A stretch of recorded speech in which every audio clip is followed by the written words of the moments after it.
welcome to yet another live stream that I think it's worth sharing. Yeah, so this information is based on one successful entrepreneur.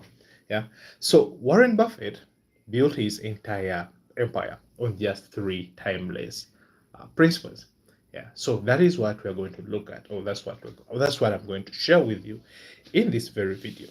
Yeah, so for those of you who are just tuning in, welcome. This is Alan. For those of you who don't know me, I help solopreneurs get to price with confidence, as well as help business or solopreneurs get to, understand the workings of the inner workings of their businesses. Yeah. So we get to share information here and there so that, we get to find value and help each other out of the ditch so that we, get to win together.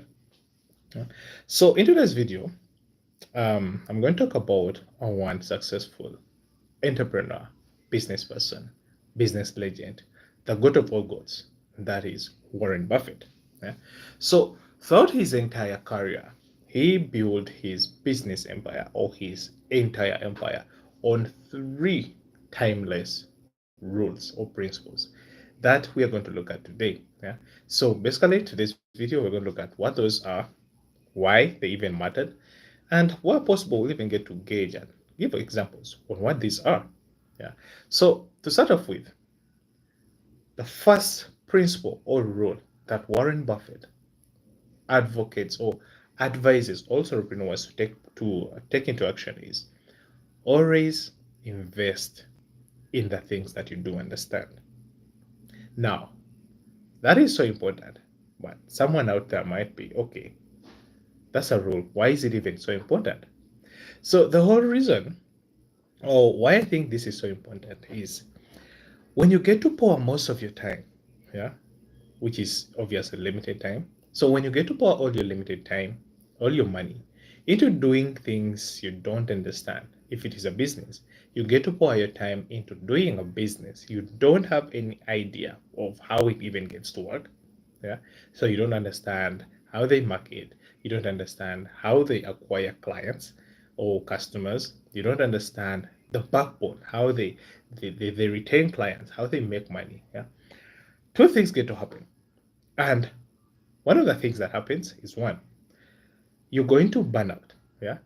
In the essence of you wanting to, you know, make lots of money in the things you don't understand, you're going to be forced to go into what I call the research mode. Yeah. So you'll be wanting to research more of the things you're supposed to do, which you don't understand yourself. And you're going to spend much of your time reading, researching, and having a few sleepless nights. Yeah. So that is so important. And the second problem you're going to land into is going to be you're going to make bad bets. Yeah. So for those of you who don't know what bad bets are, in the financial world, they are those are the bad decisions that we get to make in our businesses. Yeah.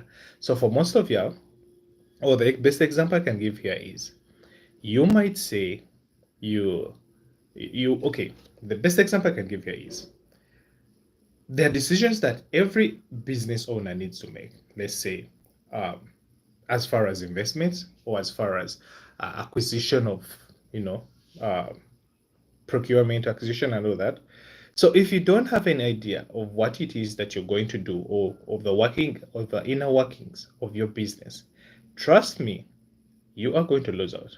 First of all, the financial decisions you're going to make as far as the growth of whatever business you're into are going to be bad. And when you do that long enough, trust me, you're going to run out of business. Yeah. So this makes total sense as to why Warren Buffett even said you have to make investments in the things you totally get to understand or in the things that you know the inner workings of. Yeah. So that is one. And now that gets to bring us to a question that says, how do you even get to do that? Yeah. Or yeah, now you know the rule. So how do you even get to do it? How do you get to invest in the things you understand? Personally, there are two ways I get to do this. Yeah. First of all, I look at the business I'm into, or I look at the business I want to get into or acquire. Let's say I'm into an electronic sort of business. Yeah. So I first get a piece of paper and write a bold heading. electronic hub or electronic business up there. Yeah. Yeah. So Rakesh Sharma, hi bro. I see you. So this is what I get to do. I get to write the bold heading of the business I want to get into. They say electronics. I would say electronic hub. Then below it, I write a subheading that says, oh, that notes my strength as far as electronic business is concerned. So this could be marketing, this could be uh, uh, client acquisition or customer acquisition, this could be um, you know uh, relationship or like customer relation or something like that. Yeah, so you get the idea. So write your business you want to get, and down below it write all the strengths that you get to have, or that will help you get to run that business. Yeah, so basically you're noting down all the knowledge that you have as far as the business is concerned. Yeah, so now you don't stop there. The second thing you need to do is take it a step ahead and rate it on a scale of 1 to 10, with 1 being the lowest and 10 being the highest. Yeah. So if it is client acquisition, rate it from 1 to 10. Where do you fall? If it is um, marketing, rate yourself. If it is procurement, rate yourself. If it is customer relation, rate yourself. Yeah. So in cases where you find that all your ratings all totaled up together don't even give you a 10, that's bad business for you. And if you might ask, I would say do not in any way invest in that business. That is it. Yeah.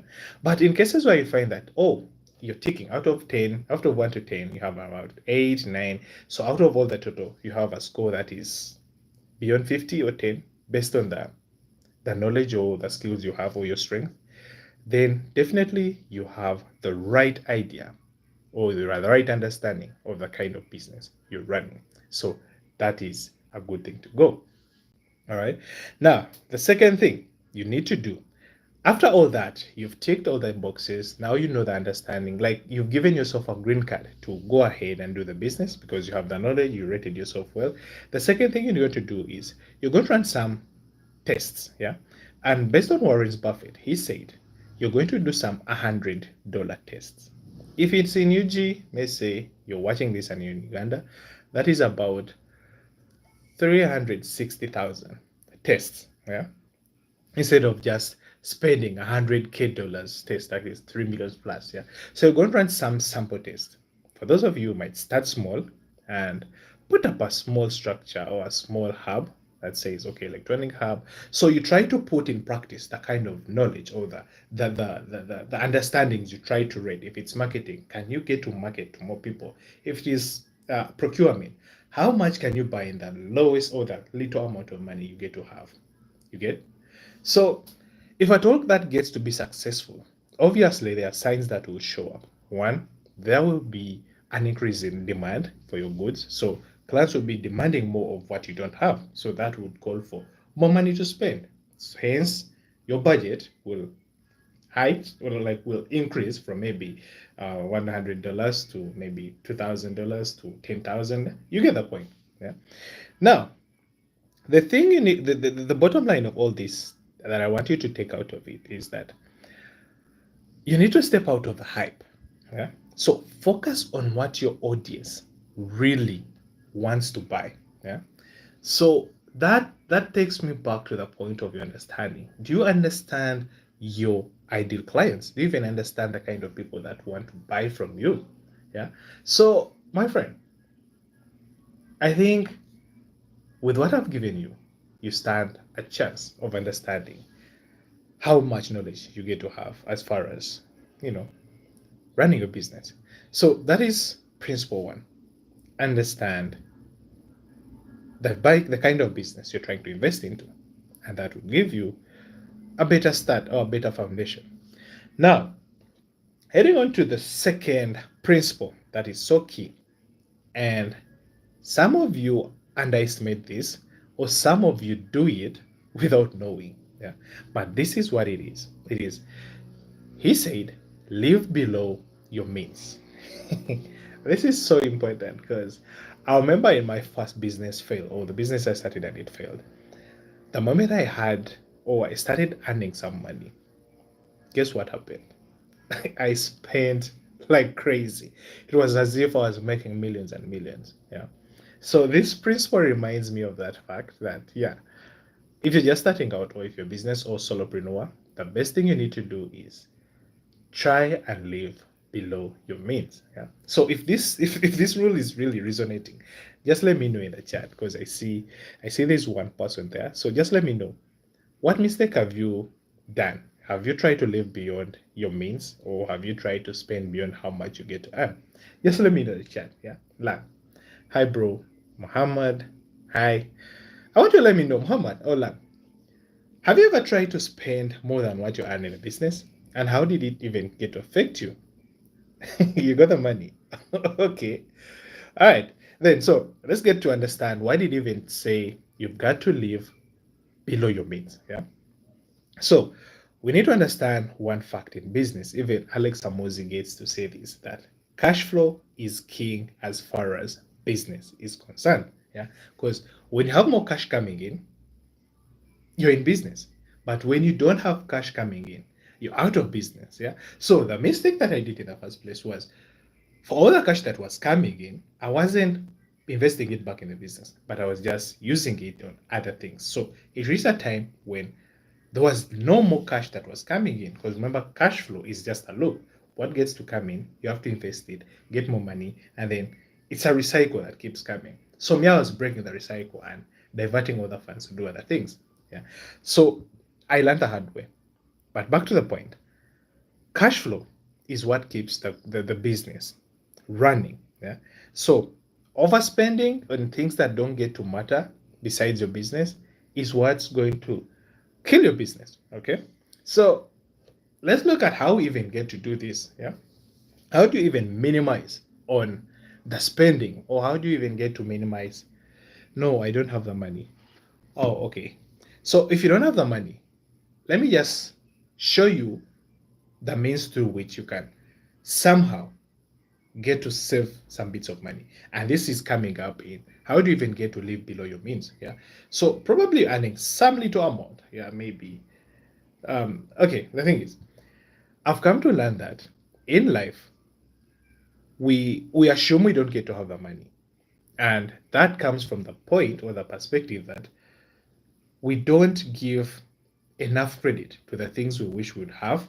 So we end up saying we don't have the money, but spend on the things we dearly want so bad. Yeah?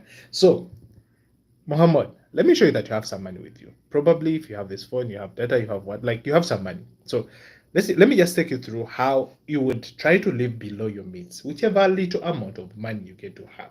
Okay.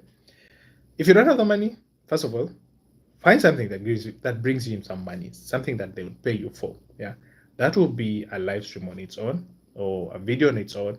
But there are various ways you can get to start earning the money. Get a job, find something to sell stuff you don't want, and it will give you the money. Yeah, but I find that we all have the money, but how we spend it is what makes us say we don't have the money. Maybe you don't have the money to start up a business, and there are various ways you can do that. So let me show you. Let me don't even go like I have this bad habit of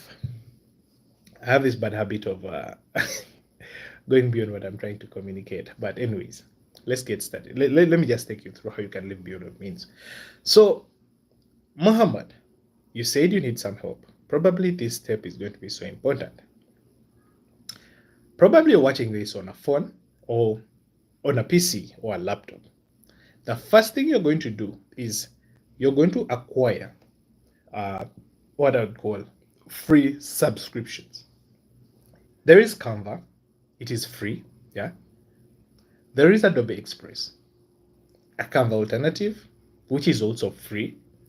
There are free softwares out there. There's CapCut, there's CapVin, there's DaVinci Resolve, there are lots of free things you can use to acquire the money. Yeah. So if you need some help with some work, maybe just let me know in the comments what kind of help do you need, and I'll get to do a video for you, basically that. But back to the video. So how you get to live below your means is that, one, you're going to ditch, you're going to use free low cost softwares. Yeah. So what do I get to mean? Now, in the kind of world we live in, let's say you're into a business and some of the tools you use, let me say you're a graphic designer, you're going to require to do some um, designing. Yeah, you're designing tool. You may be using Adobe. You may be using maybe Premium Pro. You may be using maybe After Effects, but all those can be expensive, especially if you're starting out. But if you're not just starting out, what you've got to do is one, substitute expensive things for cheaper things. So you can use Canva. There's a free version. You can do edits in like photo edits, graphic edits, and video edits. You can use CapCut. It's also free. You can use what is it? Dream something. Yeah, that is that Apple software that all designers or videographers tend to use on their Apple books or MacBooks. Use that. Yeah. So you'll find that when you substitute free things for expensive things, you're going to cut on the amount of money spent. Say if you've been using or if you've been spending maybe uh, $500 on a subscription of Adobe package, if you substitute that for a cheaper one, maybe Canva Pro, you'll find that you'll get to have all the things, all the needs, all the tools that you would have used for the Adobe Premium or Adobe subscription at a lower cost. Maybe it's $15 per month. Yeah. And if you don't have the $15 per month, you can even go ahead and use Canva free version. Yeah. That is all that you need. Yeah. Now, two, if you're into like CRMs, that is customer relationship management tools, yeah, maybe you use QuickBooks and you don't have the money, or you find that you're spending about maybe $1,000 on QuickBooks per year, swap that for like Google Sheets, swap that for like Notion. Yeah, those are cheaper alternatives that can get you to save more money than you would have expected. Yeah, and that lowers the amount of money that you would have spent, thereby leaving you with enough money to invest back in your business so that you get to, keep the cycle running. Yeah. So the second thing, you need to reinvest about 80% of the profits you make back into the growth. Yeah. So this relates back to the point I just made, and that the more you get to cut on the amount of money you get to spend outside of your business, is the more profits you're going to have. So what do you get to do with that profit? Is you invest 80% back into the business. Yeah. So this is going to help you delegate better. It is going to help you invest in ads, maybe help you invest in yourself. It's going to help you invest in yourself. It is going to help you in team building. Yeah. So by doing this, you're only going to multiply the rate at which you have available to run other businesses. Yeah? So lastly, as far as living below your means is concerned, is that you've got to pay yourself first. Yeah? I mean, a steady income. Yeah, because there's nothing that gets to break business owners like your living lifestyle. Yeah? So if you pay yourself a steady income, because yeah, why not? You're earning enough, and the business is keeping, like the business, you're saving enough, reinvesting in the business, it's growing. Why not pay yourself enough? Yeah, but a caveat for this: don't pay yourself too much to the point that it is going to limit or reduce on the cash flow that you have available for your business, but just enough to get you started. How can I get a loan? Okay, so how do you get a loan? Well, this is so interesting. You're only going to get a loan if you have something that is valuable that can be exchanged for whatever amount you want to have. Yeah. So the amount of, let's say you want to have a loan of 100 million. Yeah? So what is it that you're going to give as collateral for someone to give you the 100 million? So that's it. That is how you can get a loan. But that will be a topic on its own, and I'll get to address that. But now, principle number 3 is that you've got to build a margin of safety. And this is so important. I don't know why it took so long for me to click this, and probably out there. Because the problem I see most of y'all solopreneurs, solo business owners, is that we don't really get to build the margin of safety. So we all have to agree that there are months that are going to come, and we don't get to have that, steady income that is coming in. That is slow months, like no business getting to come in, no deals being done, like technology is down, everything is so sloppy. Yeah? So we get to fail totally. Yeah. So I'm not saying this is always going to be the same case, but there are days and months and weeks that are going to happen. So how do you get to get yourself out of this? So that is what we are going to look at here. So one, how do you get to build yourself a safety of margin? So the first thing you're going to need to do is you're going to start saving now. Yeah? So before you even get to think of the coziness of paying yourself a steady income, yeah, you need to understand how much do I need to save. Yeah? So this saving isn't just to help you as a person, but it is to help you as a business to keep running, to keep operating. Yeah? So with enough income, with enough savings set aside, you're going to be in a position where people are going to, you're going to be in a position where regardless of these slow months in business, regardless of tech breakdown, you always have enough to cater for those moments. Yeah. So that is so important. And then again, two, you've got to price your services about 20 to 30%. Yeah. Yeah. This is so tricky, but I already make videos about pricing, how you get to price yourself so that you live beyond these moments. Yeah. So there's a more detailed video about that you can check in the you can check my channel for that. They I show you how to price. But price your services, basically give you a buffer about 20 to 30%. That way you get to have enough money that you'll be spending for yourself in business. And then lastly, you've got to learn to avoid unnecessary debts. Yeah. So normally these get to come up when you say, maybe you need this, oh, maybe I need that. But because you don't get to have the funds to get exactly what is required, you're going to land yourself into unnecessary debts. And what debts get to bring into your business is they create a loophole through which money isn't channeled, or the profits aren't channeled back into your business, but into another kind of stream, or into another kind of loophole that is going to kill the cash flow that you're supposed to have in your business. Yeah. So if you're out there, these three Warren Buffett principles are going to help you position yourself in a state that 90% of the starting solopreneurs don't even get to have. Yeah? So nail these three and you get and you outlast at least 90% of all there who are there. Okay. Now I don't know about you, but if at all there are any questions you needed to ask about this, maybe this is the right time. I know this is my second live stream. Don't so confident about it, but yeah. Well, Buffett, maybe we'll do better next time. Why I haven't, maybe we'll improve. So maybe if you have any questions out there, this will be the right time to ask, and I'll happily respond to that. Yeah.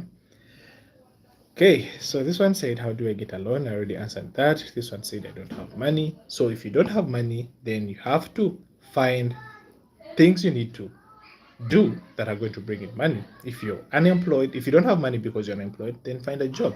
If you don't want to work, then find something you can exchange in for money. If it is a skill that you have, find means, find means of how you can monetize that skill. Okay.